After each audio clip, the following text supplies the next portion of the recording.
नमो तस्सा भगवतो अरहतो सम्मा सम्बुद्धस्सा।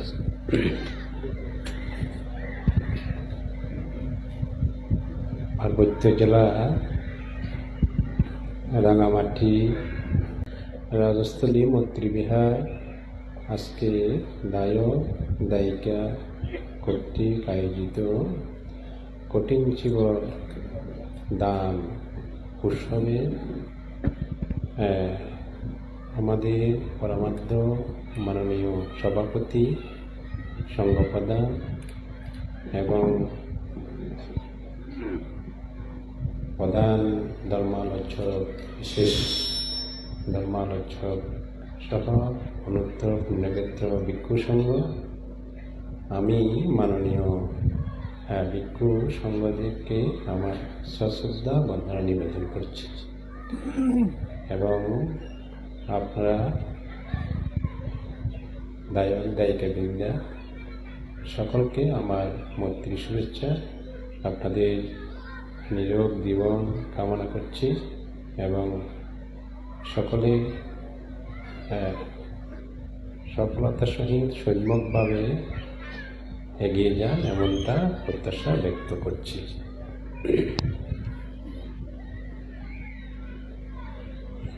তো আমি আপনাদেরকে আজকে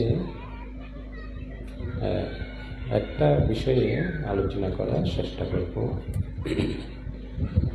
আর সেটা হচ্ছে সম্যক দৃষ্টি বিষয়ে। আপনারা জানেন যে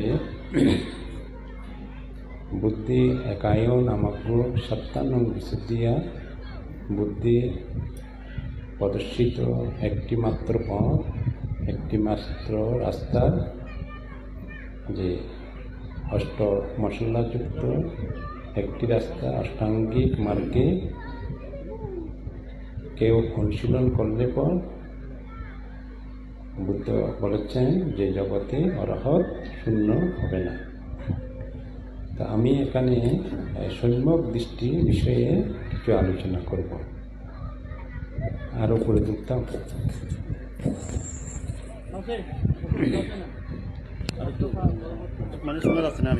কি শোনা যাচ্ছে না? সবাই খুব সুন্দরভাবে বসে আছে নীরবতার সহিত। তো একটু ধৈর্য ধরুন, আস্তে আস্তে ক্লিয়ার হয়ে যাবে। একটু ধৈর্য ধরুন, সবাই বলতে বলতে ক্লিয়ার হয়ে যাবে। সম্যক দৃষ্টি হচ্ছে তিন প্রকার। একটা হচ্ছে বস্তুগত সম্যক দৃষ্টি, আরেকটা হচ্ছে কর্মগত সম্যক দৃষ্টি, আরেকটা হচ্ছে অনিত্য দুঃখ অনাত্মাগত সম্যক দৃষ্টি। তো আজকে দান অনুষ্ঠানের সাথে এই অষ্টাঙ্গিক মার্গে সম্যক দৃষ্টি নিহিত আছে, যদি আমরা সেটা বুঝতে পারি। তো আমি এখানে মধ্যেখানের যে কর্মগত সম্যক দৃষ্টি সে বিষয়ে আলোচনা করব। তো সম্যক দৃষ্টি দুই ভাগে ব্যক্ত করা আছে, যেমন ব্যবহারিক এবং পারমার্থিক। বস্তুগত সম্যক দৃষ্টি, কর্মগত সম্যক দৃষ্টি, এই দুই দৃষ্টি হচ্ছে ব্যবহারিক। আবার অনিত্য দুঃখ অনাত্মাগত সম্যক দৃষ্টি হচ্ছে পারমার্থিক। তো আমি এখানে প্রথমটা শেষেরটা বাদ দিয়ে ব্যবহারিক কর্মগত সম্যক দৃষ্টি আমি আলোচনা করার চেষ্টা করব, সবাই যাতে হৃদয়গম করতে পারে। আমার কথা সবাই তো বুঝতে পারছে না? ক্লিয়ার শব্দগুলো? তো কর্ম হচ্ছে আবার 12 প্রকার, 12টা বিভাগ আছে কর্মে। প্রথমটা হচ্ছে জনক কর্ম, দ্বিতীয়টা হচ্ছে উপস্থাপক কর্ম, আর তৃতীয় হচ্ছে উৎপীড়ক কর্ম। এইভাবে অপর পর্যায়ে বেদনীয় কর্ম, উপঘাত কর্ম, আসন্ন কর্ম, গুরু কর্ম, মোট 12টা কর্ম আছে, বিভাগ আছে। তো এইরকম একটি অনুষ্ঠানে সেগুলো বর্ণনা করার মতো আমাদের সময় থাকে না। আমি সেখান থেকে কিছু কিছু বিষয়টা শেয়ার করব আপনাদের সাথে। তো প্রথম হচ্ছে জনকর্ম। তো জনকত্ব কি? জনক হচ্ছে পিতা। তো আমাদের প্রতি মানুষের জনক কর্ম নিহিত আছে। এই জনক কর্মে আবার কতগুলো বিভাগ আছে, তার মধ্যে কিছু কুশল জনক কর্ম, আর একটা হচ্ছে অকুশল জনক কর্ম। তো যেমন ধরুন, আপনারা এখানে যে বৌদ্ধ হয়ে জন্মগ্রহণ করেছেন, পূর্বেশা কত পুণ্যাতা, অতীতের কৃত পুণ্য না থাকলে বৌদ্ধ কুলে, বৌদ্ধ পরিবারে জন্ম নেওয়া সম্ভব না। তো এমনকি প্রত্যেকটা বৌদ্ধ জনগণের অতীতে বৌদ্ধ সংস্কার বশত তাদের অষ্ট পরিষ্কারের, সঙ্গদানের, শীল এবং পাবনাদি ধর্মশ্রবণে বিশাল কুশল কর্মজনক নিহিত আছে। নিশ্চিতভাবে বলা চলে যে এখানে যারা উপস্থিত হয়েছেন বৌদ্ধরা, জনগণ, অতি জন্মেও আপনারা বৌদ্ধ ছিলেন। নিশ্চিতভাবে সকলে বৌদ্ধ ছিলেন। এমনকি সকলে মৃত্যু আসন্ন কর্মে সকলে জ্ঞান সম্পর্কযুক্ত চিত্ত ছিল। যদি মৃত্যুর সময়ে জ্ঞান না থাকতো, স্মৃতি না থাকতো, কুশল চিত্ত উৎপন্ন না হতো মরণাসন্ন কর্মে, তাহলে পরে আপনারা কেহ এহ জীবনে দুর্লভ কিচ্ছা মানুষা পাটিলাবা, মনুষ্য জীবন যে দুর্লভ সেটাও লাভ করতে পারতেন না। আবার বৌদ্ধ কুলে জন্ম নেওয়াও কিন্তু দুর্লভ, বুদ্ধির ধর্মের শাসন থাকা অবস্থায়।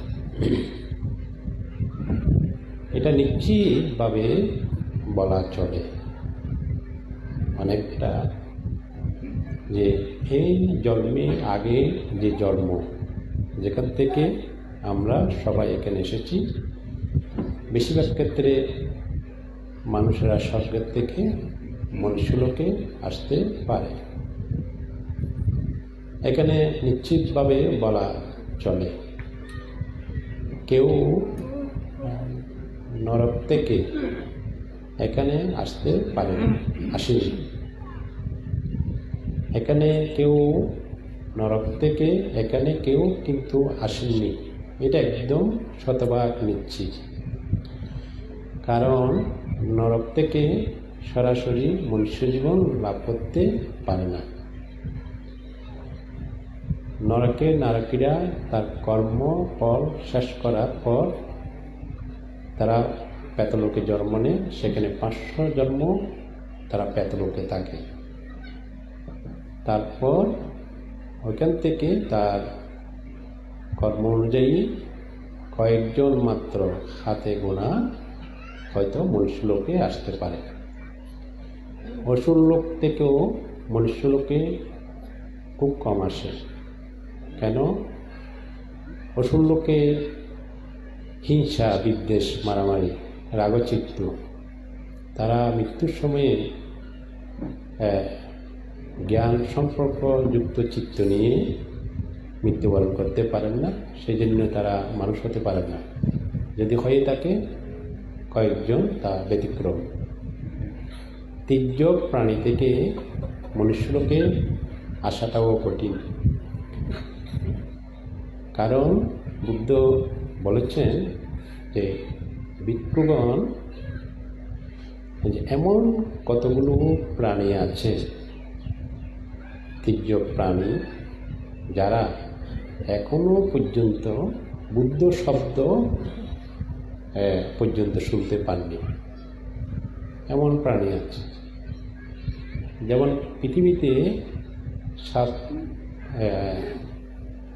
800 কোটি মানুষ আছে, কিন্তু আমাদের 1 কিলোমিটারের ভেতরে অথবা আধা কিলোমিটারের ভেতরে, এমনকি এই বিহারের আশপাশে যতগুলো পিঁপড়া আছে, প্রাণী আছে, দ্বীপটা ওয়াও দ্বীপটা এসাদুরি বসন্তি অবিদুরি উদাবা সম্ভবে শিবা, দেখা যাচ্ছে, দেখা যাচ্ছে না, দূরে নিকটে উৎপন্ন হয়েছে এবং উৎপন্ন হবে, এমন অনেক প্রাণী আছে যা পৃথিবীতে অতটুকু মানুষ নেই। সেই প্রাণীগুলো কোনো সময়ে যে বুদ্ধ নামক একটা শব্দ তারা শুনতে পায়নি। অতীত অসংখ্য লক্ষাধিক কল্প, অসংখ্য সংবত্ত কল্প, যা আদি নেই, অন্ত নেই, যা সীমারেখা নেই, এই যে তারা জন্ম পরিগ্রহণ করছে, জন্ম মৃত্যু মাধ্যমে এখনো পর্যন্ত তারা জন্ম মৃত্যু নিয়ে জীবন প্রবাহিত হচ্ছে। তারা বুদ্ধ নামক এখনো শব্দ শুনতে পায়নি। তাহলে বুদ্ধ বলছেন তারা কীভাবে ওখান থেকে মুক্তি অর্জন করতে পারবে। কোনো কুকুর, বিড়াল কোনো বান্ধবদের সাথে থাকে, অথবা কোনো বৌদ্ধ পরিবারে বড় হয়, বান্ধবদের বা গৃহীদের বৌদ্ধদের দেখা দেখি হয়তো বুদ্ধকে বন্দনা করে, অথবা ভিক্ষু সঙ্গদের প্রতি প্রসন্ন থাকে। এরকমও অনেক গল্প আছে শাস্ত্রে। তারা মৃত্যুবরণ করে মানুষ হয় অথবা দেবতা হয়েছে। তার মধ্যে মধু দান করে বানর একজন, কুকুরে বান্তের প্রতি প্রসন্ন থাকে একজন, পেচক বুদ্ধকে শ্রদ্ধা নিবেদন করে একজন, মাইমা দেশে শুকুরনি থেকে, শুকুরের বাচ্চা থেকে মানুষ হয়েছে, পরে বান্ত হয়েছে, এমনও প্রমাণ আছে। ওই প্রসন্ন চিত্তে মারা যাওয়াতে এগুলি খুব রিয়েল, 1 জন 2 জন 3 জন মাত্র এরকম ঘটনা ঘটে থাকে। তাহলে তির্যক প্রাণী থেকেও এখানে মানুষ হতে পারে না। যদি হতে পারে 1 লাখে 2-3 জন, অথবা 1 কোটিতে 2-3 জন। নরক থেকেও আসতে পারে না, পেতলোক থেকেও আসলেও 2-1 জন। তারপর আপনার পশুদের থেকেও আসতে পারে না, তির্যক প্রাণী থেকেও আসলে 2-1 জন করে। তাহলে বেশিরভাগ মানুষ কোত্থেকে আসে, কোথা থেকে এসেছেন? আপনারা ধরে নিতে পারেন একদম আপনারা সকলে এই জন্মের আগে আপনারা সকলে মানুষ ছিলেন, মানুষ থেকে আবার মানুষ হয়েছেন। তারপর আবার অনেকটা 199 জন আপনারা ধরে নিতে পারেন, যদি মানুষ হয়ে আপনারা মানুষ হয়েছেন, তাহলে এর আগের জন্মে আপনি বুদ্ধিস্ট ছিলেন, বৌদ্ধ ছিলেন। কারণ বৌদ্ধ থেকে বৌদ্ধ ট্রান্সফার হওয়াটা এটাও দুর্লভ।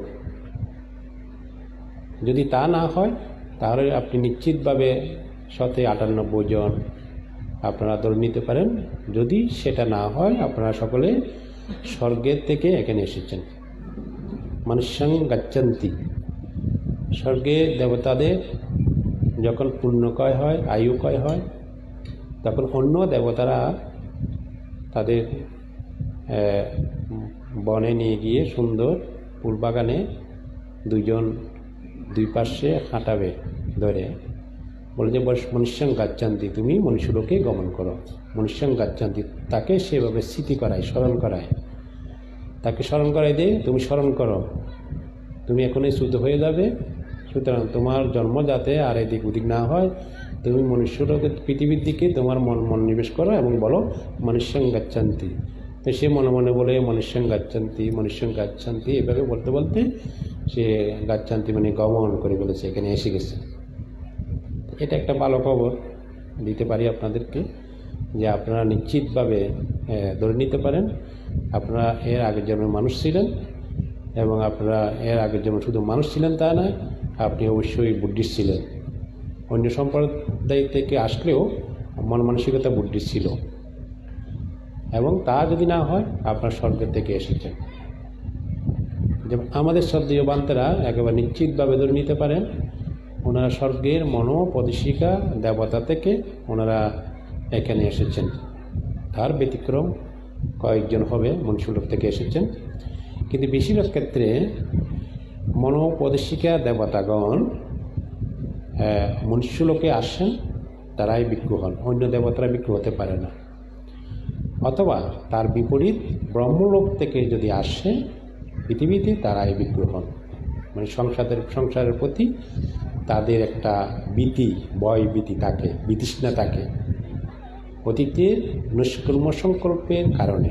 এবং প্রত্যেক বান্তেগণ এখানে যারা উপস্থিত আছেন, তো শ্রদ্ধেয় বান্তেরা অতীতে নিষ্কর্ম সংকল্পের বীজ ওনাদের মধ্যে আছে, সেই জন্য ওনারা সে কারণে সংসারের প্রতি আগ্রহ ছিল না, এখানে চলে এসেছেন। মনোপদেশিকা দেবতা অথবা ব্রহ্মা অতীত আগের জন্মে বান্তারা। তো এই কথাটা বলার অনেক কারণ আছে।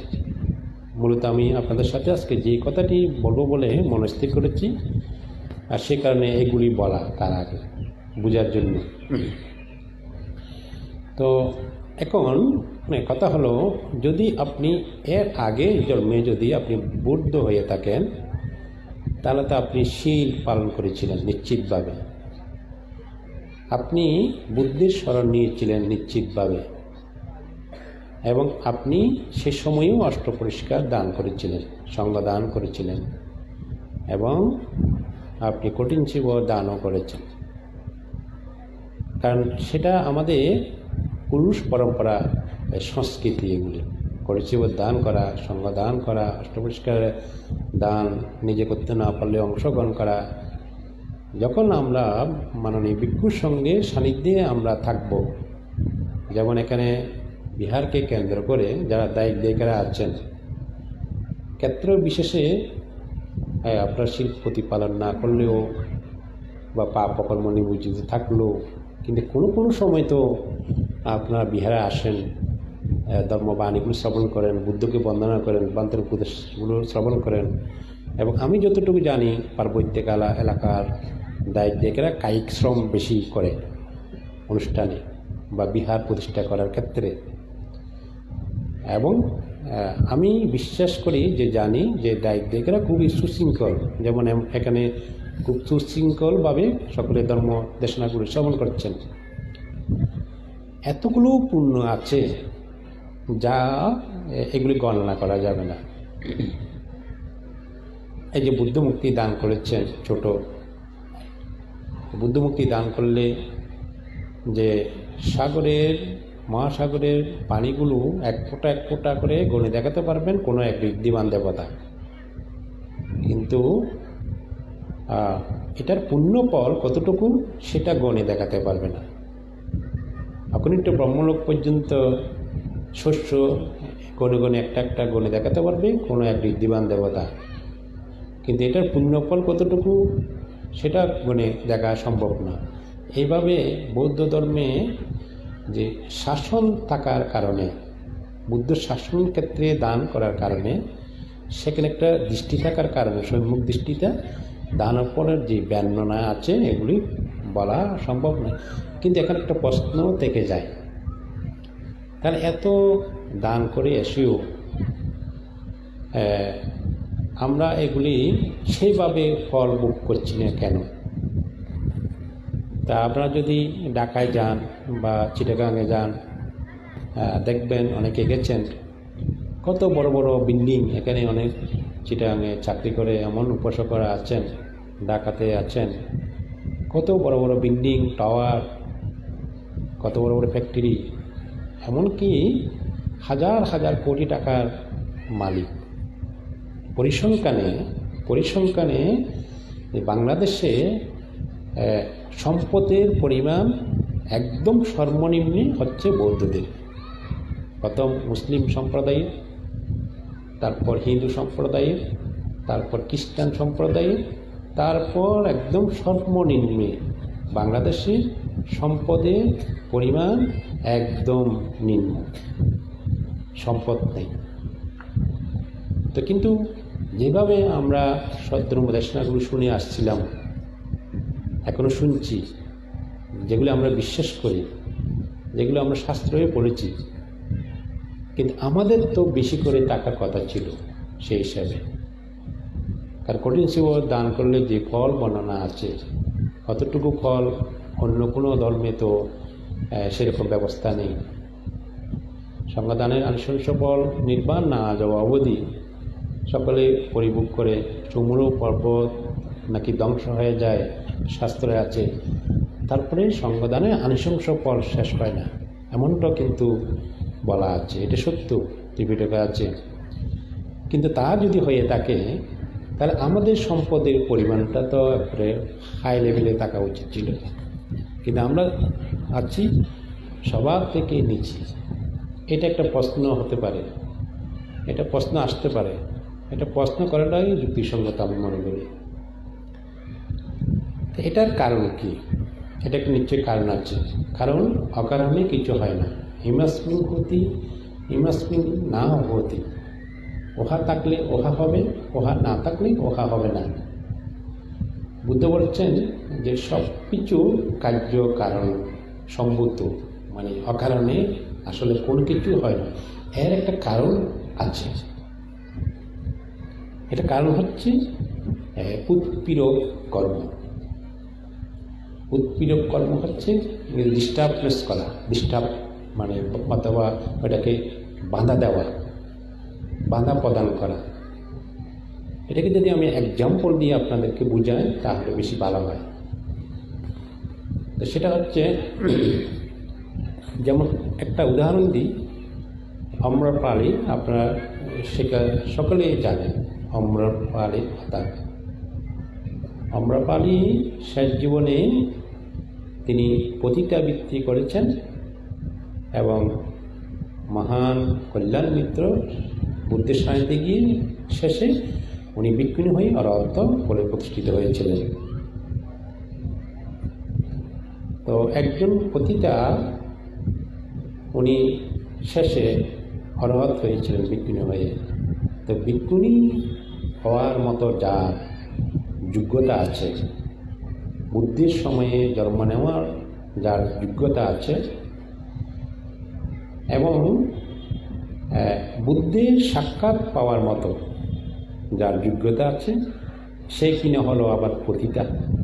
এটা একটা আশ্চর্য ঘটনা। তো বুদ্ধ বলছেন সে শুধু এই জীবনে পতিতাবৃত্তি করেছে এমনটা না, তাকে অতীতে আরও 500 জন্ম টোটাল পতিতাবৃত্তি করতে হয়েছিল। তার কারণটা হচ্ছে যে তার একটা উৎপীড়ক কর্ম ছিল। উৎপীড়ক কর্মটা কীরকম?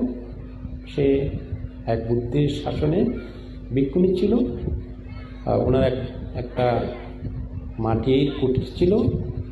তো এখানে তো মাটির ঘর কম, বেড়া, তো উপশিকারা ওগুলি লিপে লেপন দেয়। তো লেপন দিয়ে উনি স্নান করতে গেছিলেন। স্নান করে আসার পরে দেখছেন এক টুকরা কপ কে জানি ওখানে ফেললো। তো উনি খুব রেগে গেল, রাগে একেবারে দুঃখে তখন তার মধ্যে একটা কথা ফসকে গেল বলছে এখানে এত কষ্ট করে আমি লিখেছি, কোন মাগে আবার এখানে কাঁস বা কপ ফেললো, এভাবে একটা মন্তব্য করে ফেলেছে। কিন্তু দুঃখের বিষয়, যিনি কপ ফেলেছেন অজান্তে হাসি দিচ্ছেন, অনেকটা কপ পড়ে গেছে, উনি অরহৎ ভিক্ষুণী ছিলেন। তো অরহৎ ভিক্ষুণী টাকাতে ওই যে একটা শব্দ ব্যবহার করলো, এটা ওনার জন্য উৎপীড়ক কর্ম হয়ে গেছে। তো এটা ওনার যে পুণ্যগুলি উনি করেছিল অতি জন্মান্তর বুদ্ধ সাক্ষাৎ লাভ করার জন্য, বুদ্ধের সময়ে বুদ্ধের সামনে উনি ভিক্ষুণী হওয়ার মতো করে উনি পুণ্য সঞ্চয় করেছিল। এতগুলি ওনার পুণ্য ছিল, উনি রাজ পরিবারের একজন রাজকন্যা হওয়ার মতো ওনার সেরকম আরামিও ছিল। জন্মান্তে যতদিন উনি অরহত্ব ফলে প্রতিষ্ঠিত হবেন না, তত জন্মে উনি রাজবংশে উচ্চ বংশে জন্ম নিয়ে ওনার সুযোগ সুবিধাগুলো লাভ করত। কিন্তু 500 জন্ম পর্যন্ত ওনার পতিতবৃত্তি করে জীবন জীবিকা নির্বাহ হয়েছে। তার মানে ওনার যে পুণ্য সঞ্চয়গুলো ছিল, এগুলো যাতে প্রতিষ্ঠিত হতে না পারে, এগুলো যাতে সে লাভ করতে না পারে, ভোগ করতে না পারে, এই বাঁধা মানে হয়ে গেল, মানে এগুলো আর করতে পারেনি। তো উনি ভিক্ষুণী থেকেছেন, নৈষ্কর্ম্য পারামি পূর্ণ করেছেন। আর নৈষ্কর্ম্য পারামি যারা পূর্ণ করেন, তাদের বিষগুলো হচ্ছে কীরকম, ওই বট গাছের যে গুলা, এগুলো যে পাখিরা খেয়ে কোনো এক সার ডাবালে বা গেইটে মলত্যাগ করে, ওখানে পানি নেই, একদম সূর্যের রোদের প্রখর গরমের মধ্যেও কিন্তু সেখানে গাছের বীজগুলো ওখানে গাছ হয়ে যায়। বীজ থেকে ওখানে পানি সার মাটি কিছুই নেই, এত শক্ত, পাখিকে হজম করতে পারে না বীজটা। তারপর কোনো ভালো মতো উপাদানও পায়নি, মাটি পানি সেরকমও পায়নি, একবার দেওয়ালেই উঠে গেছে, বিল্ডিং উঠে গেছে রোদের মধ্যে। সেরকমভাবে নৈষ্কর্ম্য পারামির যে বীজ, এগুলি নরকের নারাকি হলেও অনেক ওখানে নরকে আগুনে তারপরেও ধ্বংস হয় না, বীজটা নষ্ট হয় না। সেই জন্য উনি ওই সুকর্মের প্রভাবে উনি নৈষ্কর্ম্যের পারামির যে বীজ, সে কারণে উনি ভিক্ষুণ হতে পেরেছেন, এটা নষ্ট হয়নি। কিন্তু আর যেগুলো পুণ্য, এগুলি নষ্ট হয়ে গেছে। রাজকন্যা হয়ে জন্ম নিয়ে ওনার সুকর ভোগ করার যে পারামি ছিল, জন্মান্তে সুযোগ সুবিধার যে পারামিগুলো উনি ওনার দান ধর্মে এগুলো ছিল, এগুলো আর উনি ভোগ করতে পারেনি। আরেকটা ছোটো এক্সাম্পল দিলে আপনি বুঝে যাবেন। একটা মেয়ে দিলাম, একটা ছেলের দিই। যেমন ওই যে আমাদের উপালি, আপনার বিনয়দর উপালি, আপনি জানবেন উপালিকে। তো উপালি হচ্ছে ওই রাজপুত্রদের নাপিত ছিল, রাজপুত্রদের নাপিত। তো আপনারা সেটা জানেন যে রাজপুত্ররা যখন গৃহত্যাগ করছিল, উপালি আবার তাদের বন্ধু ছিল, উপালিকেও নিয়ে গেছে। তো পথের মধ্যেই সব রাজকীয় বস্ত্র ওকে দিয়ে যে তুমি ফিরে যাও, আমরা বুদ্ধ শাসনে প্রবর্জ্য নেব। তো উপালি চিন্তা করছেন, এরা সবাই রাজপুত্র, রাজ ঐশ্বর্য ত্যাগ করে যদি তারা সংসার ত্যাগ করে ভিক্ষু হতে পারে, আর আমি কেন নয়। উনিও এগুলি আর গ্রহণ করলেন না। উনিও ওনাদের সাথে বুদ্ধের সান্নিধ্যে গিয়ে প্রবর্জ্য নিলেন। এবং আনন্দ আরও যারা রাজপুত্র ছিল, তারা বলছেন যে বুদ্ধ ভগবান আপনি আগে উপালিকে প্রবর্জ্য দিন, নাপিত উপালিকে, আমরা পড়ে নেব তারপরে। কেন? আমরা রাজপুত্র, আমাদের যাতে মান অহংকার করা চলে যায়, আমরা নাপিতকে আমরা বন্দনাদি করে, যাতে আমাদের মান অহংকারগুলো না থাকে, তাকে আগে প্রবর্জ্য দিন। তো উপালিও প্রবর্জ্য নিয়েছিল রাজপুত্রদের সাথে প্রথম সারিতে। তো উপালিও কিন্তু রাজপুত্র হতে পারে মতো, আনন্দের মতো বা অন্যান্য যারা রাজপুত্ররা ছিল সে সময়ে, নন্দ, তো উনি কিন্তু হতে পারেননি, উনি নাপিত হয়ে জন্ম নিয়েছিল, কিন্তু রাজপুত্র হওয়ার মতো ওনার পারামি ছিল। উনি অতি জন্মে উনি এক রাজা ছিল। পচ্ছেক বুদ্ধ আসছেন, তো পচ্ছেক বুদ্ধ ওনাকে দেখে কোনো নমস্কার দেননি, অভ্যর্থনা করেননি, আর সেই জন্য উনি রেগে গিয়ে তিরস্কার করেছিল, অপমান করেছিল। তো পচ্ছেক বুদ্ধকে অপমান করার কারণে, তিরস্কার করার কারণে সে যে পারামিগুলো ছিল, পুণ্যের পারামিগুলো যে ছিল সেগুলি নষ্ট হয়ে গেছে। তো শুধুমাত্র ওই পারামিটাই তার ছিল যে বুদ্ধির সান্নিধ্যে গিয়ে প্রবজ্য নেবে এবং বিনয়জর হবে, এক অগ্রশাবক মহাশাবক অসতী মহাশাকর মধ্যে একজন। তাহলে আমি এই কথাটার মাধ্যমে এটাই আপনাদেরকে বোঝাতে চাচ্ছি যে আমাদের সেরকম অনেক পুণ্য ছিল, হাজার কোটি টাকার মালিক হওয়ার মতো পুণ্য ছিল, গাড়ি বাড়ি থাকার মতো আমাদের পুণ্য ছিল। এগুলি আমরা আবার কোনো কারণে কায়ে বাক্যে আমরা আবার উৎপীড়ক কর্মগুলো করে ফেলেছি অতীত কোনো জন্মে। সেই জন্যে আমাদের যেগুলো পুণ্য ছিল মূলত অতীত জন্মের অনেক পুণ্য, এগুলি নষ্ট হয়ে গেছে, আর ভোগ করতে পারছি না। কিন্তু আমাদের একটা সম্যক দৃষ্টি ছিল, সেটা নষ্ট হয়নি। সে কারণে আমরা ওই নির্যাস স্বরূপ বুদ্ধিস্ট হয়ে জন্মগ্রহণ করেছি। এমন কি আমরা তো থাইল্যান্ড জন্মগ্রহণ করতে পারতাম। এখানে আসলে আমার মনে হয় যে আমি কোনো এক বিদেশে কোনো এক জায়গায় গেছি। এখানে পোশাক আশাক, ভাষা, সংস্কৃতি আর মানুষের একটা বৌদ্ধ সুন্দর একটা কালচার এখানে আছে।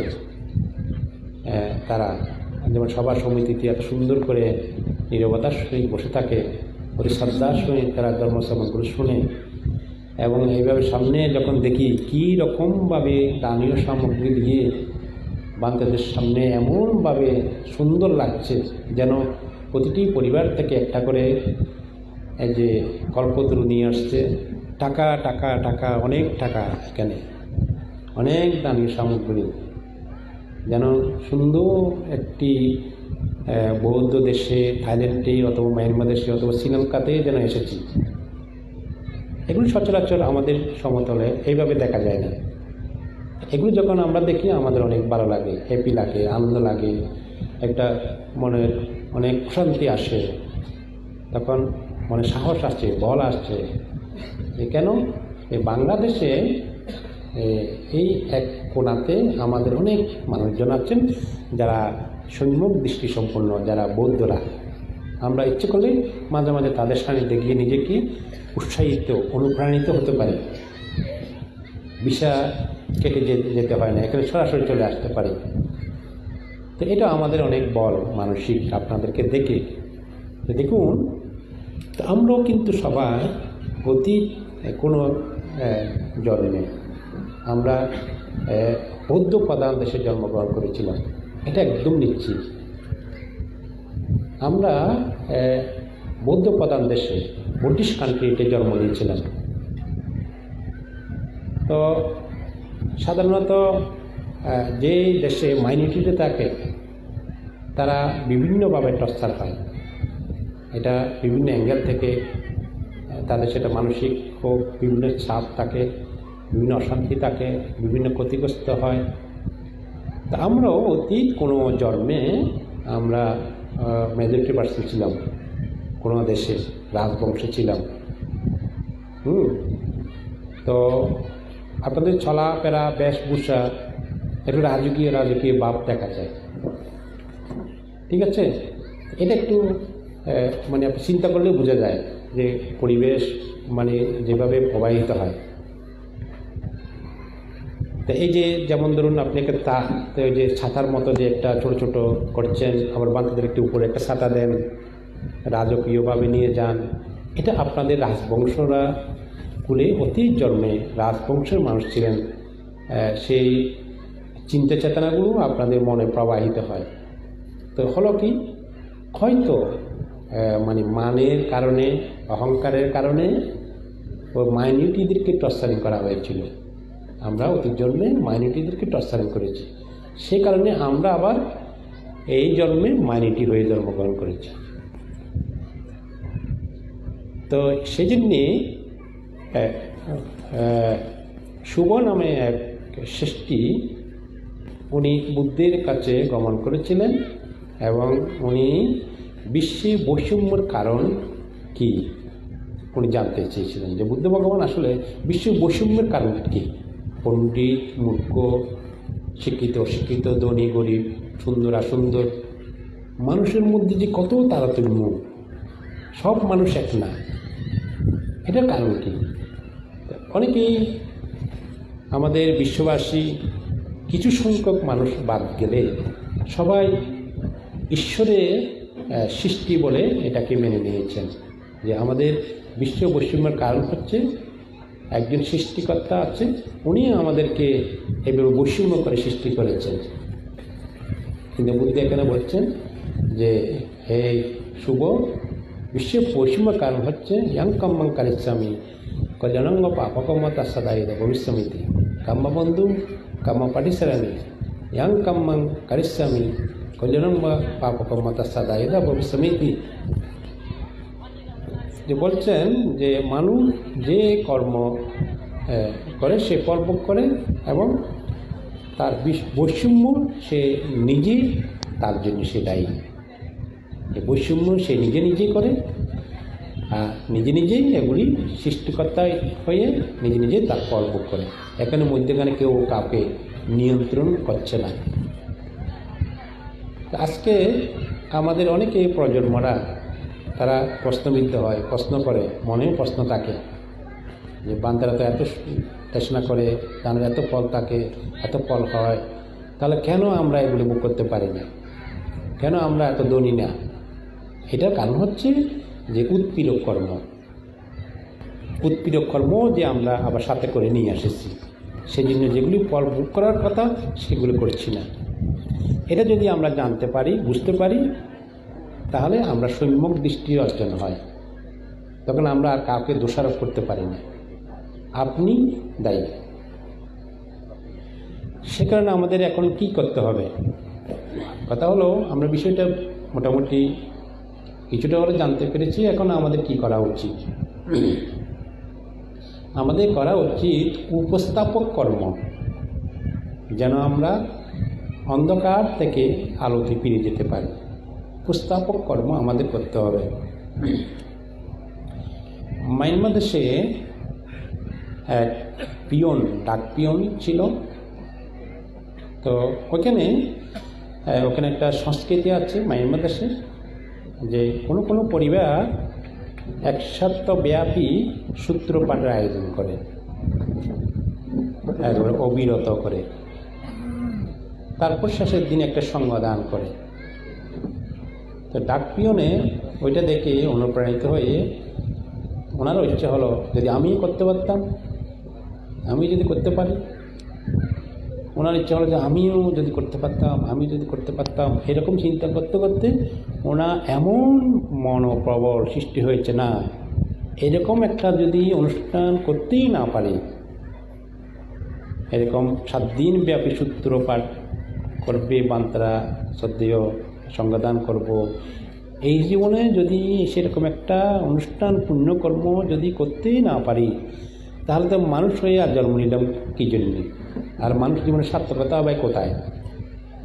খেলাম, ঘুমালাম, পড়লাম, আবার মরে গেলাম, এহ জীবনে দুঃখ কষ্টে জীবন যাচ্ছে, অভাব অনটনে। আগামী জন্মে সেরকমই জীবন যাবে, কিন্তু উদ্যত হতে পারবো না। আগামী জন্মে যাবো মানুষ হবো এমনটা তো না। এখন গরিব হয়েছি, ঠিক আছে, অন্ততপক্ষে মানুষ তো হতে পেরেছি, এটাকে সৎভাবে কাজে লাগানো উচিত। এই সুযোগটা কিন্তু লাগানো উচিত, কষ্ট করে হলেও। তখন উনি চিন্তা করলেন, প্ল্যান করলেন, পরিকল্পনা করলেন, না একটা অনুষ্ঠান এইভাবে করবই করব। তখন উনি একটা পাহাড় নিয়েছেন, এরকম পাহাড়, ওখানে তো অনেক পাহাড় আছে, ওখানে সেরকম যুগ্ম শ্বাস হয়, ওখানে 7টা প্রদেশ আছে। তো উনি সেখানে জুম শ্বাস করলেন। তো জুম শ্বাসের যে আপনারা জানেন ভালো মতে, সেখানে বিভিন্ন ধরনের ভেজিটেবল হয়, শাকসবজি বিভিন্ন আইটেমের। তিনি একটি বড় করে করলেন তার সন্তান, তার স্ত্রীকে নিয়ে, ঠিক আছে। তখন ওনার সংকল্প কী ছিল? ওনার সংকল্প ছিল যে এই জুম্মু শ্বাস করে যেগুলি ইনকাম হবে এগুলো দিয়ে তিনি 1 সপ্তাহব্যাপী সূত্র আয়োজন করবেন এবং একটি শেষ সময় একটি সংজ্ঞাদান অনুষ্ঠান করবেন সমাপনী দিনে। এই উদ্দেশ্য করে সংকল্প করে তিনি ওই জুম্মু শ্বাসটি করেছিলেন। তিনি এমনভাবে শ্রদ্ধা নিয়ে করেছিলেন, উৎসাহ নিয়ে করেছিলেন। এখানে একটা ব্যবহারিক সম্যক সংকল্প ওনারা ছিল এবং ওনার একটা ব্যবহারিক সম্যক দৃষ্টি ছিল। উনি কী কাজটা করবেন, আসলে দৃষ্টিভঙ্গিটা তার কী ছিল? এরকম একটা পুণ্যকর্ম সম্পাদন করা। যেখানে সম্যক সংকল্প থাকে, সেখানে মানুষের যদি সম্যক সংকল্প থাকে, সেখানে সম্যক সংকল্পবান অনেক দেবতারা কিন্তু আছেন। এ শান্তা শান্তা চিত্তা দেবতা, ঈশ্বরগত দেবতাগণ আছেন। অনেক মানুষ মরে, সবাই স্বর্গে যেতে পারে না। কেউ ভিক্ষুবাসী হয়, কেউ দেববাসী হয়, হ্যাঁ, মহারিদ্ধি সম্পন্ন, আবার দেব নাগ ভূত যক্ষ থাকে, যারা অনেকেই বৌদ্ধরা। যেমন এখানে যদি কোনো সেরকম দেবতারা থাকে, ওই চিটাগাং থেকে ডাকাত থেকে এসে এখানে জন্মগ্রহণ করবে এমনটা কম। এখানকার মানুষরা এখানে থাকবে যদি স্বর্গ যেতে না পারে কোনো কারণে। সে সমস্ত দেবতাগণ পরচিত্ত বীজানন কতগুলো দেবতা আছে যা আপনার মনের কথা তারা বুঝতে পারে। এমন শাস্ত্রে এমনও কথা আছে যে দেবরাজ ইন্দ্র বলে দেন যে যারা সম্যক সংকল্প করে, যারা আমাদের ভারতে আমার পূর্বে আলোচক যে পঞ্চশীল যে সুফল ব্যাখ্যা করেছেন, এগুলো যদি করে ওই দেবতাদের দৃষ্টির মধ্যে থাকে, ওনারা ওখানে লিপিবদ্ধ করতে বলে কে অশ্বী পালন করছে, কে দান ধর্ম করছে। এগুলো শাস্ত্রে কিন্তু আছে। অবশ্য পূর্ণিমা দিনে দেবতাদেরকে এগুলি পর্যবেক্ষণ করতে বলে। কেন? অসুর সাথে দেবতার সাথে একটা যুদ্ধ হয়। অসুর সংখ্যা যদি বেড়ে যায়, দেবতারা আর পারে না। তো দেবতা চাই যে আমাদের সংখ্যা একটু বেশি হোক দেবতাদের। ওখানে একটা পাটাপাটি আছে, সব জায়গায় আসলে পাটাপাটি থাকে। সেই জন্যে দেবরাজ ইন্দ্র সাইলকল দেবতাদেরকে অচ্ছবেনা বিরোগ কাবু কুবুর উত্তর দিচ্ছেন সাত্তারতে মহারাজা লোকপালা অ্যাসাসিনো, মানে লোকেদেরকে যারা রক্ষা করে সাইলকপালগণ দেবতা আছে, তাদেরকে বলেন, নির্দেশ দেন যে তোমরা এগুলিকে লিস্ট করো, নাম লিপিবদ্ধ করো এবং আমাকে এগুলি জানাও। তো যারা সম্যক সংকল্পবান ওই দেবতা তাদেরকে চিনতে পারেন, বুঝতে পারেন, ওই অদৃশ্যভাবে তাদেরকে বিভিন্ন উপকার করেন পুণ্য সঞ্চয় করার জন্য, তারাও সাথে করে সহকর্মী হয়। তো ওই জুম্ম শ্বাস পাহাড়ের দেবতারাই রক্ষা করত, সব দেবতারাই রক্ষা করত, যেহেতু সে এই পুণ্যকর্মটা সে করবে পুণ্যের জন্য। ওনারাও এমনভাবে ফল ফলেছে, অন্য কোনো জায়গাতে অন্য কৃষকের সেরকম হয়নি, গৃহস্থের সেরকম ফল হয়নি। এখানে এমনভাবে দান হয়েছে, এমনভাবে বরবটি হয়েছে, ভেন্ডি হয়েছে, মনে বেগুন হয়েছে, যেটা হয় আর কি, সবগুলো উন্নত মানের হয়েছে এবং বেশি করে ফলন হওয়াতে সে বেশি করে লাভও করতে পেরেছে, অনেক টাকা সে ঘরে চলে আসলো এবং একটা অনুষ্ঠান করার মতো সে টাকা হয়ে গেছে। হ্যাঁ, ঠিক আছে। আচ্ছা, এখন একজন ডাকপিয়ন, সে অনেক গরিব ছিল, সে কোনো রকমের চলতো, খেয়ে না খেয়ে, সে সময় আর বেতন কত ছিল। এখন এইরকম একজন ব্যক্তি এইরকম একটা অনুষ্ঠান করছে, এটা যখন জানাজানি হয়ে গেল, মানুষের অনেক আগ্রহ ছিল এখানে এই অনুষ্ঠানে। অনেক মানুষ আসছে, নিমন্ত্রিত হয়েছিল 7 দিন পরে সংবাদানে। কিন্তু এখন একজন পরম কল্যাণ মিত্র উপস্থিত হয়েছিলেন। উনিও শুনছেন যে এরকম একটা ডাকপিয়ন এখানে অনুষ্ঠান করেছেন। তো উনিও আসলেন। তো দান কার্য সমাপ্ত হলো, বান্তারা শ্রদ্ধেয় বান্তারা দর্শনাদি করলেন এবং ওই ভদ্রলোক ওখানে ছিলেন যিনি ওই অনুষ্ঠানে এসেছিলেন। তো কথা প্রসঙ্গে ওনার সাথে পরিচয় হলো। তো ওনার এই কর্মকাণ্ড দেখে তো ওনার সাথে আলাপ করার জন্য ওই ভদ্রলোক আগ্রহী হলেন এবং ওনাকে এক পর্যায়ে আলোচনা করতে করতে ধ্যানের প্রসঙ্গটা চলে আসলেন।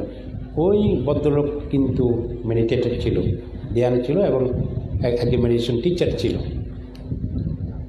তো উনি বলছেন, আপনার যে আগ্রহ, যে উৎসাহ উদ্দীপনা, যে আপনি যেরকম সংকল্পবান, এইরকম একটা ধ্যান অনুষ্ঠান করেছেন এইভাবে, বলছেন যদি আপনি এই সংকল্পটা, এই বীর্য, এই শ্রদ্ধা যদি আপনি আপনার মেডিটেশনে কিছু প্রয়োগ করেন, তাহলে আপনি অনেক কিছু জানতে পারবেন, বুঝতে পারবেন জীবন সম্পর্কে। তো এটা কীভাবে করতে হয়? তো যেমন আপনি যদি মাইনমা দেশে স্বামী সে যিনি মেডিটেশন টিচার, ওনার কাছে যান, উনি বলবেন যে মাইনমা ভাষায় প্রথম থেকে ফেই নেই পুনে বলো, মানে ইংরেজিতে বলেন রাইজিং বলিং, মানে পেট ফুলছে কমছে, সেখানে মাইন্ডফুলনেস হও, মনোযোগ দাও। তো উনি বলেন যে পেটের একটা গতি আছে, মুভমেন্ট, একবার ফুলে একবার কমে যায়। উনি আরও বলেন যে এটা একবার ফুলে একবার কমে এমনটাও নয়, এটা বারবার ফুলে বারবার কমে, সাগরের ঢেউর মতো একটার পর একটা, একবার উৎপন্ন হয় আবার বিলীন হয়ে যায়, উৎপন্ন হয় বিলীন হয়ে যায়। এইভাবে উনি বলেন যে এখানে পেটের ফুলা কমার মাধ্যমে উৎপন্ন বিলীনটা এখানে সম্যক দৃষ্টি দিয়ে দেখার জন্য বলেছেন। এটা হচ্ছে পারমাত্মিক সম্যক দৃষ্টি। তাহলে যেটা উৎপন্ন হয় বিলীন হয়ে যায়, উপজ্জিতা নিরুজ্জান্তি।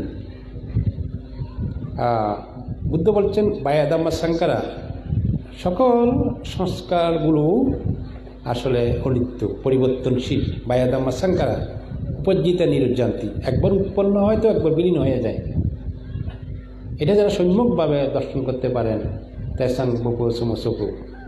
যেমন এক ব্রাহ্মণ বুদ্ধকে প্রশ্ন করেছিলেন যে বুদ্ধ ভগবান, দুঃখের মাধ্যমে আপনার ধর্মদর্শন শুরু, যেমন আপনি জানেন জন্ম দুঃখ, জরা দুঃখ, ব্যাধি দুঃখ, অপ্রিয় সংযোগ দুঃখ, প্রিয় বিয়োগ দুঃখ, অলাভজনিত দুঃখ এবং সংক্ষেপে 50 স্কন্ধই দুঃখ। শুরুটাই দুঃখ, জন্ম দুঃখ, আবার শেষও দুঃখ, মৃত্যু দুঃখ। সব যদি দুঃখ হয়ে থাকে, তাহলে আপনার ধর্মের মধ্যে সুখ বলতে কিছু আছে কিনা, কোনো সুখ আছে কিনা? তখন ব্রাহ্মণকে বুদ্ধ বলছেন, অবশ্যই আছে হে ব্রাহ্মণ, আমার ধর্মের মধ্যে সুখ। তা কী সুখ? বায়াদাম্মা সাংকারা, হে ব্রাহ্মণ, উপজ্জিতা নিরুজ্জান্তি তেসাং বুপুসুমুসুকু। তো উনি বুদ্ধ বলছেন যে যারা এই বায়াদাম্মা সাংকারা, যে পেট ফুলছে একবার কমছে, এটা সংস্কার বশত, এটাকে যারা সম্যকভাবে দর্শন করতে পারেন, এটাকে উপলব্ধি করতে পারেন, তারা বুপুসুমুসুকু, তেসাং বুপুসুমুসুকু, এর উপরে আর কোনো সুখ নেই, এটা বুপুসুমুসুক। হে ব্রাহ্মণ, সুখ অবশ্যই আছে। যেমন যেটা ফুলছে সেটা কমছে, বাঘ করে কমছে, বাঘ করে ফুলছে। যেমন কক্সবাজার সাগরের ঢেউর মতো প্রত্যক্ষভাবে দর্শন করলে আপনি কি বুঝতে পারবেন? অবশ্যই কিছু বুঝতে পারবেন, যে সেটা একটা পরিবর্তন, বিষয়টা আপনি বুঝতে পারবেন। পরিবর্তনটা কি? এই বিজ্ঞান পরিবর্তনটা কি? পরিবর্তন হচ্ছে অনিত্য। তাহলে অনিত্য সুখ নাকি দুঃখ? অবশ্যই দুঃখ। তাহলে যেটা আমি আমার নয়, যেটা পরিবর্তন হয়ে যায়। যেন আমি যদি আপনাদেরকে বলি, যখন পেট ফুলবে তখন আর কমাবেন না, ওইভাবে ওইভাবে রাখতে পারবেন না তো। আবার যখন পেট কমে যায় আর ফুলাবেন না উপাসক উপাসিকারা, তখন কি আপনি পেট না ফুলিয়ে পারবেন? তা এখানে আপনাদের কোনো শাসন, আপনাদের কোনো কথা ধরছে কি না, বা আপনি আপনার মনে করে যে পেট, যে তুমি এখন ফুলবে না বা এখন তুমি কমাবে না, আপনার কোনো অনুশাসন চলে না, আপনি শাসন করতে পারছেন না, আপনার অধীনে নেই, আয়ত্তের মধ্যে নেই, এগুলি অটোমেটিকলি এগুলো ফুলছে আর কমছে। আপনি চাইলেও সেটা বন্ধ করতে পারছেন না, পরিচালনা করতে পারছেন না। তাহলে আমাদের পেট আমরা পরিচালনা করতে পারি না, তাহলে সেটা আমার বললে ঠিক হবে, আমি বললে ঠিক হবে? এর মাধ্যমে আমরা বুঝে নিতে পারি যে এটা অনাত্মা, এটা আমার না, আমার যেটা না, আমি যেটা না, সেটা অনাত্মা। তাহলে অনিত্য দুঃখ অনাত্মাটা এই সম্যক দৃষ্টি দিয়ে পেট পুলকামা থেকে উপলব্ধি করতে পারেন। সেটা হচ্ছে মায়ানমার দেশের প্রখ্যাত বিদেশন আচার্য সামিয়া সিয়াদর যে মেথড, ওখানে আমরা যে ছিলাম তিনি সেভাবে শিক্ষা দেন। এবং যখন আমরা ফাক সিয়াদারে গেছি, ফাক সিয়াদা কীভাবে শিক্ষা দেন, মায়ানমার দেশের উনিও বিখ্যাত জ্ঞান আছে, ওনার অধীনে অনেক বিদেশিরা সামিয়া সিয়াদব বা পাক সিয়াদব ওনার অধীনে অনেক ইউরোপ দেশের ভাবনাকারীরা ভাবনা করেন। ইউরোপ দেশে যেভাবে বুদ্ধিস্ট হচ্ছে এটা কল্পনা করা যায় না। তবে ওরা সবাই ইন্ডিভিজুয়াল বুদ্ধিস্ট, সোশ্যাল বুদ্ধিস্ট না হওয়াতে এটা বোঝা যাচ্ছে না। তো উনি বলেন যে এই জায়গাতে মনোনিবেশ করো, এই যে জায়গাতে নাগের এই জায়গায় মনটা এইভাবে থাকবে, এখানে আগে মনোনিবেশ করো, তখন বাতাস কিভাবে নাক দিয়ে ঢুকছে কিভাবে বের হচ্ছে এটা তুমি ফিল করো, অনুভব করো, এটা তুমি জানার চেষ্টা করো। পা জানাতে প্রকৃষ্টভাবে জানতে বলেছেন। পালিতে ওই যে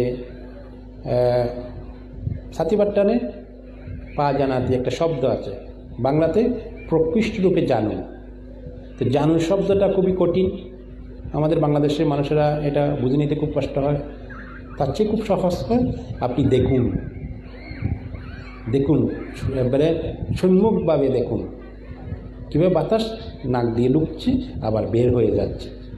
যখন আমরা একটু দৌড়াই তখন খুব দ্রুত গতিতে শ্বাস প্রশ্বাস উঠে নামে, যখন আমরা একটু আস্তে আস্তে করে হাঁটি একটু কম, এবার যদি শুয়ে থাকি একটু কম, রেস্ট নিলে একটু কম। এটার কিন্তু একটা পরিবর্তন আসে। যখন আপনি শুরু করবেন তখন একটু গতিটা বেশি হবে, প্রথম যখন আপনি ধ্যানে বসলেন, কিছুক্ষণ যখন চলে যায় কমে গেল। যদি আপনি সমাধি লাভ করেন বাতাসের গতিও আর কবিভাবে থাকে না, একেবারে ছোটো জায়গা চলে আসে। এই যে বাতাসের যে একটা পরিবর্তন হয় এটা হচ্ছে বায়ুধাতু। যে আমাদের পঞ্চস্কন্ধ আছে, এখানে একটা নাম রূপের একটা ব্যাপার আছে, যে বিদর্শনের 5 স্টেট যে একটা বিষয় আছে, যারা মেডিটেশন করেন বুঝেন যে এখানে নাম রূপ একটা আছে। ওখান থেকে আপনি যাত্রা শুরু করবেন, ওইটা ব্যবহারিক পারমার্থিকভাবে শিক্ষক বুঝিয়ে দেবেন, আর যারা মেডিটেট এটা বুঝে নেবেন। সেটা হচ্ছে বায়ুধাতু একটা আছে, তেজধাতু, অপধাতু, পটবিধাতু, তেজধাতু, অপধাতু, বায়ুধাতু, 4টা ধাতু। বেদনার সঙ্গে সংস্কার বিজ্ঞান, ওইখানে আবার 4টা শাখা। 8টা বিষয়টা নিয়ে আমাদের মাইন্ড, মন এবং শরীর, তার মধ্যে একটা বাতাস আছে, ঠিক আছে। বাতাসটা যে গতি আমরা নিই, পেটে যাই, ওখান থেকে অক্সিজেনে চলে যায়। আমরা যেটা নিই এটা অক্সিজেন, এখানে অনেক অক্সিজেন আছে। এই পাহাড়ের গুরু গম্ভীরতা অনেক বেশি ভালো, খুব সুন্দর, খুব আধ্যাত্মিক এই পাহাড়গুলো। এগুলো আমাদেরকে কি অক্সিজেন দেয়। তারপর আমরা যখন পেট থেকে এগুলি বের করে দিই শরীর থেকে, এগুলো কার্বনের অক্সাইড, যেগুলি খেয়ে ওই আপনার গাছগাছালিরা বেঁচে থাকে। রাত্রিবেলায় গাছের নিচে থাকা উচিত নয়, গাছ থেকে একটা গরম বের হয়। রাত্রে গাছের নিচে থাকলে অসুখ হয়, অসুখ ব্যাধি হবে, কারণ গাছ তখন খাবার ছাড়ে। দেখবেন গাছের নিচে গরম রাত্রে, ঠিক আছে। দিনের বেলা গাছে থাকতে হয়। তাহলে গাছ আমাদের ভালো বন্ধু। গাছ আমরা নির্যাস নিই, গাছ থেকে আমরা অক্সিজেন নিই, আবার গাছকে আমরা কার্বন ডাই অক্সাইড দিই। দেওয়া নেওয়ার মধ্যে গাছের সাথে আমাদের একটা বিশাল জীবনের সাথে সম্পর্ক। যতই গাছ লাগাবেন ততই পূর্ণ হয়, যত অক্সিজেন দান করছেন। এমনিতে বাংলাদেশে 25% গাছের প্রয়োজন, তার মধ্যে 9 পয়েন্ট কত গাছ মাত্র আছে। সেই জন্য এখানে যেভাবে গভীরতা আছে, আমাদের সমতল ওইদিকে অত গভীরতা কম। যাই হোক, এই যে বাতাসের যে পটবিধাতুর যে একটা গতি প্রবাহ, যে এটা যদি আপনি জানতে পারেন, যদি আপনি বুঝতে পারেন এটাও পরিবর্তন হয়, তাহলেও আপনি অনিত্য দুঃখটা, অনাত্মাটা সেভাবে দর্শন করতে পারেন। তবে শেষ প্রান্তে যেটা হয়, যেমন লেডি সিয়াদব মায়ানমার দেশে, উনি অরহত ছিলেন। উনি বলছেন যে যদি জীবিতকে ধরতে না পারিস, মৃতকে ধর।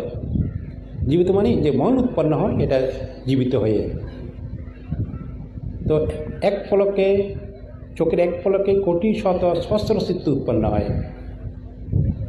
তো এক একটি চিত্ত এক একটি রূপ ধারণ করার ক্ষমতা থাকে, এবং প্রত্যেক চিত্তকণ বুদ্ধি এগুলি বুঝতে পারে স্বভাবসহ, অন্য কেউ বুঝতে পারে না। এক একটা চিত্ত এক একটা রূপ ধারণ করার মতো, প্যাত হওয়ার মতো, অসুর হওয়ার মতো, নারকী হওয়ার মতো। যেমন আপনারা এখন শুনছেন অনেকে মনোযোগ দিয়ে, এখানে অষ্টাঙ্গিক মার্গ আছে, এখানে কি আছে, এখানে সম্যক জীবিকা আছে, আজীব আছে। এখানে কি সম্যক আজীব আছে? অষ্টাঙ্গিক মার্গ কিন্তু একটা সম্যক আজীব আছে। সম্যক দৃষ্টি, সম্যক সংকল্প, সম্যক কর্ম, বাক্য, আজীব, এটা শিলাস্কন্দ।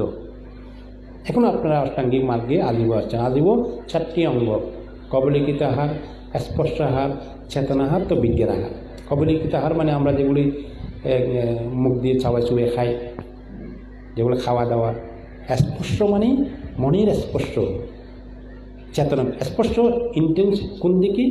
কান দিয়ে শ্রবণ করছেন আপনারা। এখন যারা শ্রবণ করছেন, শব্দগুলো যে যাচ্ছে, সবগুলো যাওয়ার পরে ইন্টেনশন, যে একটা বেদনা সৃষ্টি হচ্ছে এখানে।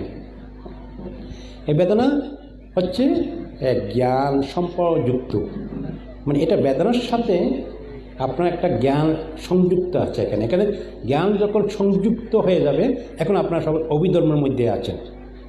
এখন কিন্তু বসে বসে অভিধর্ম চর্চা হয়ে যাচ্ছে। এই চিত্তগুলো খুবই প্রভাবশালী। এক পলক যদি চিত্ত, এক পলক চোখের এক পলক দেওয়ার যে সময়টা, আপনি যদি মনোযোগী হয়ে এটা যদি বুঝে নেন, আবার বুঝে নেন, আপনি এখান থেকে বসে বসে শুনছেন এমনটা না, কিন্তু কি বলছি সেটা আপনি একটা ক্রিয়া করছেন, ওখানে বোঝার চেষ্টা করছেন, মানে অ্যাওয়ারনেস আছে।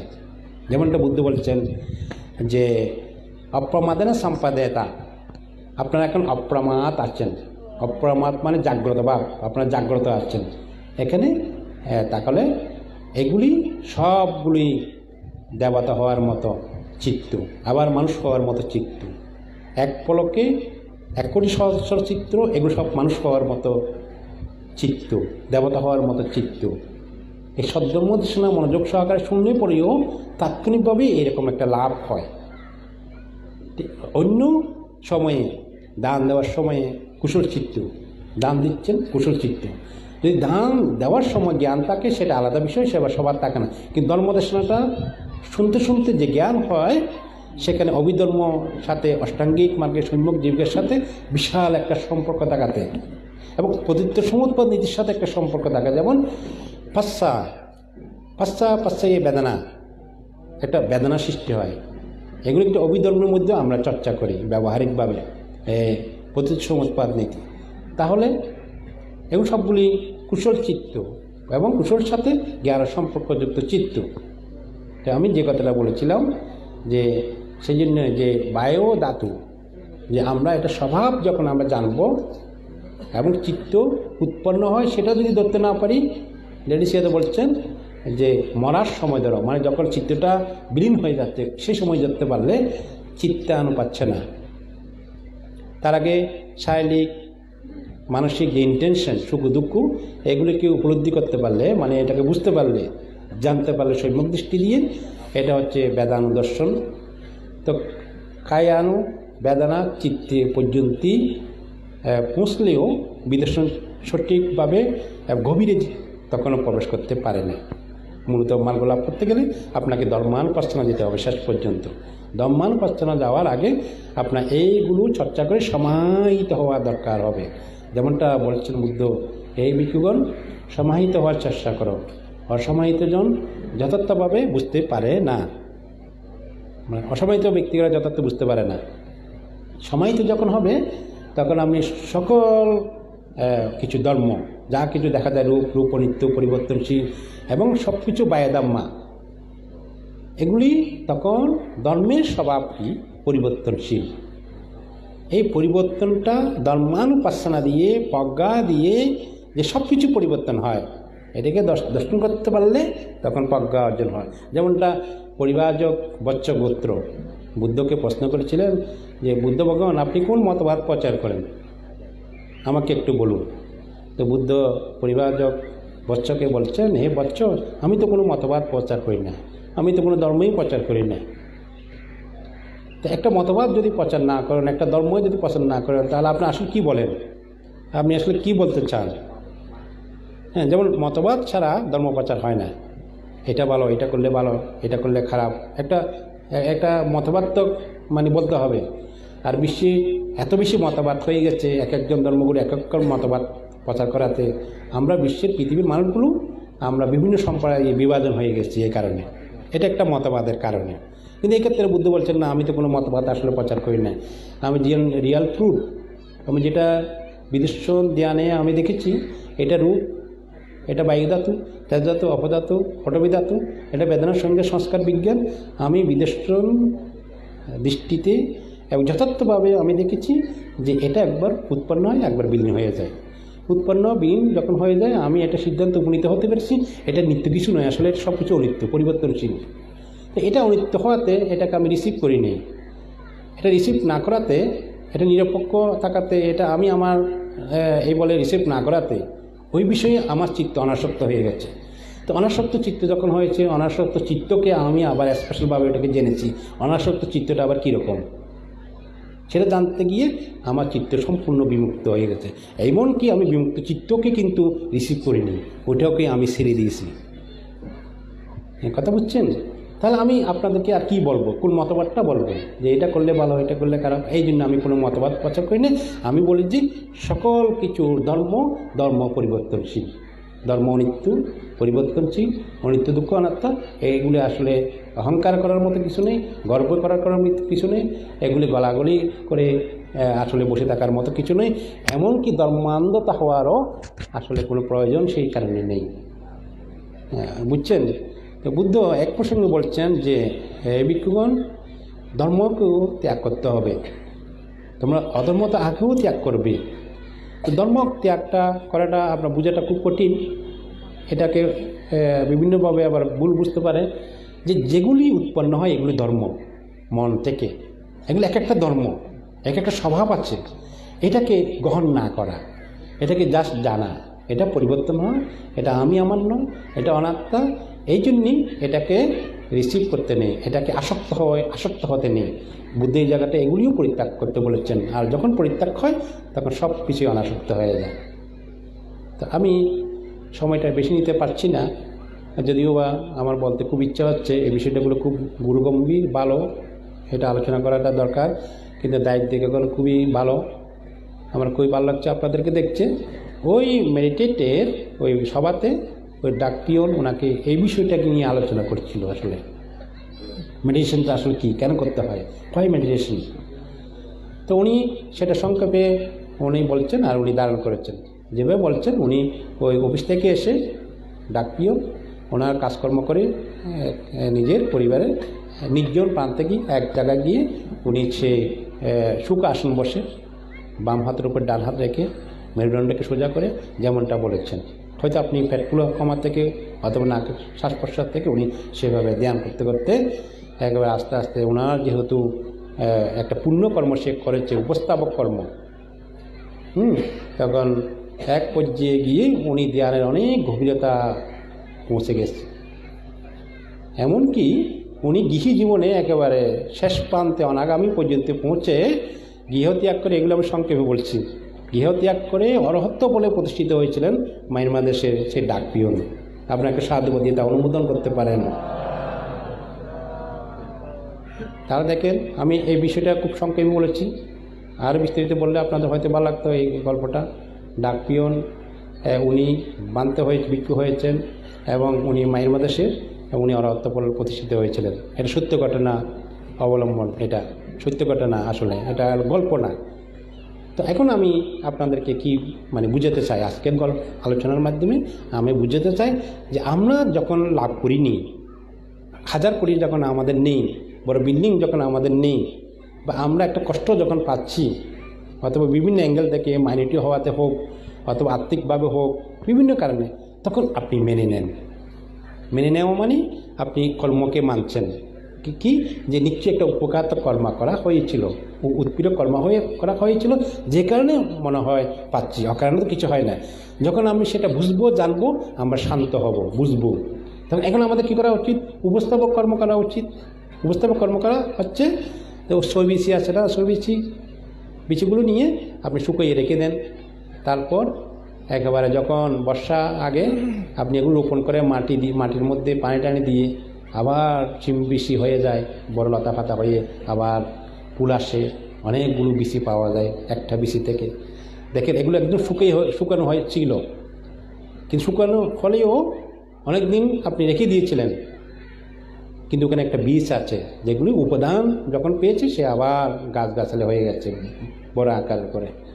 সেরকমভাবে যখন আমরা আমাদের যে সূক্ষ্ম, যে আমরা তো বৌদ্ধ ছিলাম এটা আপনি বিশ্বাস করুন, অষ্টপরিষ্কার দান, পারামি সঙ্গদানের করেছে দান, যে পারামি বীজগুলো ছিল এটাকে যদি আপনি উপাদান দেন, মাটি পানি দেন, এটা আবার সুন্দর করে বড় করে প্রস্ফুটিত হবে লতা পাতা হয়ে।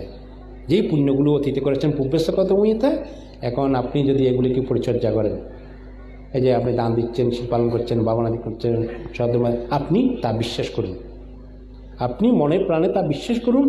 এখন আপনি যেটা করছেন এটার সাথে সংযুক্ত হয়ে আপনি আবার সফলতায় অনেক দূর এগিয়ে যাবেন, এমনকি নির্বাণ পর্যন্ত। এই বলে শেষ করলাম। জয়িত বুদ্ধ শাসনম।